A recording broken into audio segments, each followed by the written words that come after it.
Good morning guys! Ito, nakahuli ko ng tikling. Ayan o. Ayun o. Itong umuubos ng aking saging. Hindi pa nakakahinog eh, nauubos na nila. Pero ayaw namang kumain pag pinakakain dito sa kulungan. Kaya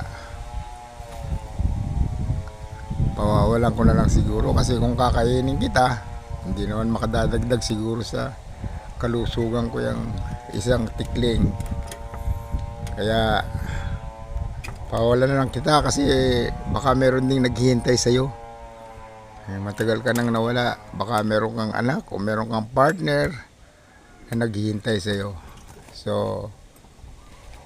pawawalan na lang kita. Pasalamat ka sa akin ha. Galit ka pa. Ano